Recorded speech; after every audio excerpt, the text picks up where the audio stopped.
So, ano pa mga guys? Umiitlog na naman si Rebecca at Ismael. Pang-apat na beses na nga pala nilang umitlog ngayon. Sa kasamaang palad, kinain nila yung tatlong sunod-sunod nilang pag-iitlog dahil madalas silang nai-stress.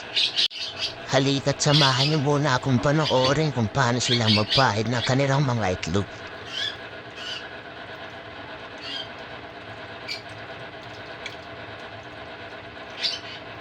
Wala na nga pala akong makakitang space para to sa mga itlog nila. Bala ko kasing kunin yung mga itlog nila para hindi nila ulit kainin.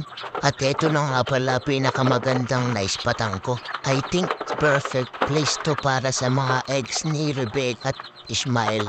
Call center kasi yung misis ko. Work from home. Ano mas importante? Trabaho niya o bisyo ko? Diba? Kaya ang wish ko huwag sana niyang mapita to.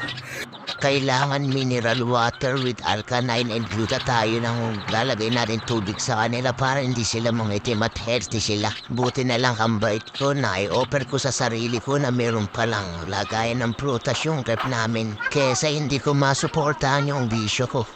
Kaya ang isa ko pang wish wag din sana niyang buksan yung rep namin. Oh, ayan, may bubbles na. Bongga. Uy, perfect. Kunin na natin tong bricks kung saan nila pinahid yung itlog nila at mukhang tapos na sila. At eto na nga, ganitong karami itlog nila. Nilagyan na rin natin ang paso para lang pantukod dun sa bricks.